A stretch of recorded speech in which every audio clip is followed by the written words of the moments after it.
And the UAE is entering the billion-dollar plastic recycling market with the launch of a plastic exchange. Now, there's already had traders from around the world that have been signing in to buy some of these recycled materials. And to get more details about this and the billion-dollar industry that it is Maryam Al Mansoori, the General Manager at Rebound. Maryam, thank you very much for joining us this afternoon on Talk 100.3. Thank you very much. It's my honor. We all been told and educated that plastic is bad, right? But then how bad is it? If you could literally tell us and spell it out for the ones who are listening, that why is plastic bad and why should we be careful of the usage of plastic in our lives? So let me start by another statement.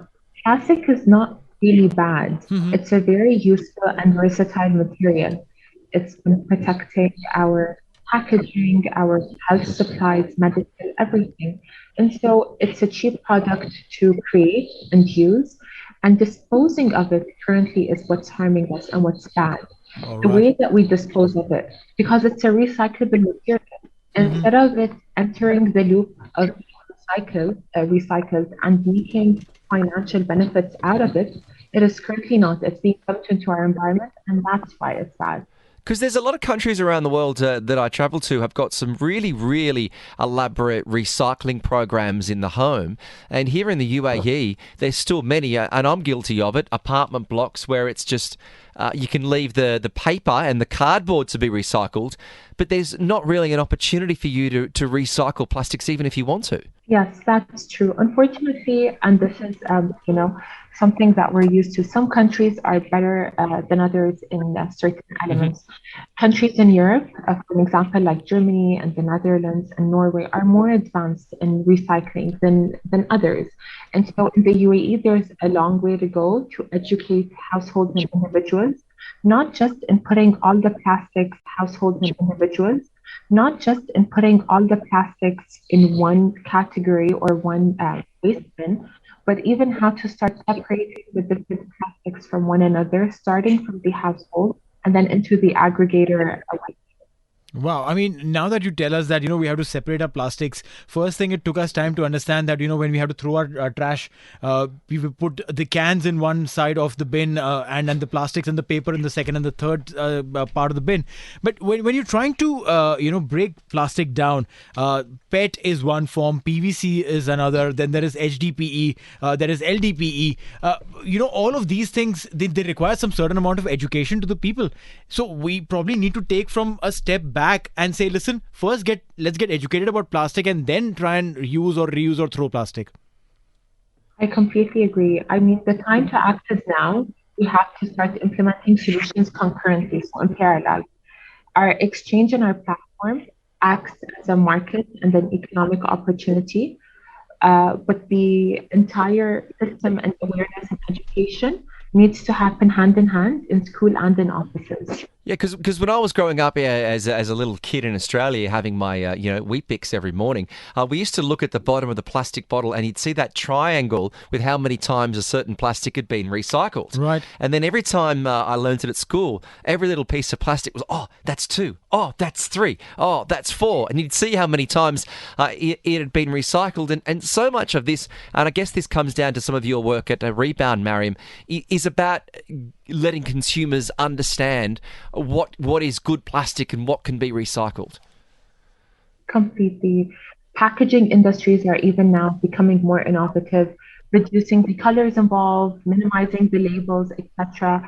We saw that Sprite bottle is now going to go from green to just pure white and transparent. So this all enhances the recycling process. And it's a step in the right direction, as well as what you mentioned, how many times it's been recycled, but also what can we do in terms of reusing. So single-use plastics are to be banned out step by step, and the UAE is already implementing this. And that all helps to reduce the pollution on the environment. No, it's a great point that you make over here. Single-use plastic.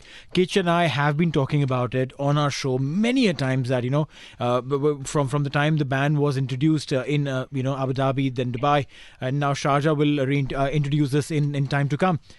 But for us, both of us, when we spoke about this, the single-use plastic bag Is there a technicality? Why is it called a single use? Because we use it multiple times. we bring it from the grocery with whatever bread or eggs in it. Then it probably goes as a bin liner, or probably my shoes go in it, or probably, I put some laundry in it and give it away. So it's used at least 2-3 times before, it finally ends up as my bin liner. I mean, kudos. You guys are amazing consumers, but not everyone is similar. Especially when you go grocery shopping and you have lots of bags from Union Co-op Right. or Lulu Hypermarket or wherever. Yeah.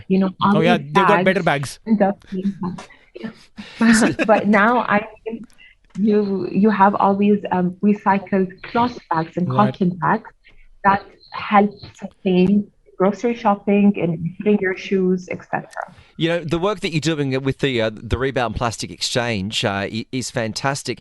With this global trading platform, when it comes to plastics, which countries have you found the UAE has been able to trade the most amount of plastic with? So currently, the UAE, based on facts, uh, trades with Oman, India, within GCC and Middle East countries. But through our platform, we actually have buyers and sellers from, again, India, but also Egypt, Czech Right. Republic, the US, Europe, etc. So many countries. And our exchange doesn't only enable specific countries, all countries can join, all buyers and sellers can benefit from the financial and economic gain. And the governments as well see this ripple effect on their economy. Right. So, when you're trying to recycle plastic, I'm sure that there are different forms in which they are put back to before they go into a recycling.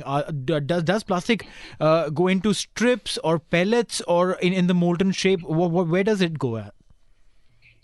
So plastic gets recycled at its first step as a base. So when you compress all the plastics Right. together, and then on the conveyor belt, you would wash it and heat it and then flake it. So that's when you cut it into smaller particles.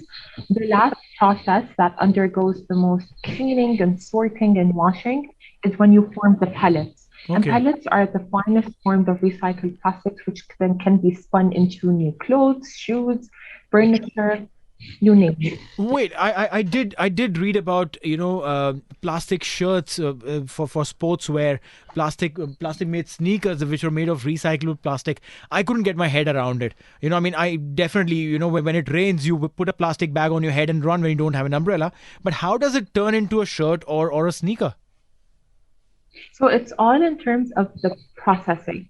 So when you process and clean plastics and you remove odor and smell and ink, and clearly you turn it into its new reborn state, it tends to be, of course, different plastics are used for in different areas. You can use recycled plastics to make a shirt, a shoe, or even a credit card, a window pane. So there are different techniques where you can implement recycled plastics and substitute the higher percentage of virgin plastic molding. Look, it's a fascinating topic given how much we use plastic in our daily life. I don't think people realise, but I think that underlining message, Maryam, is great, that plastic isn't that bad.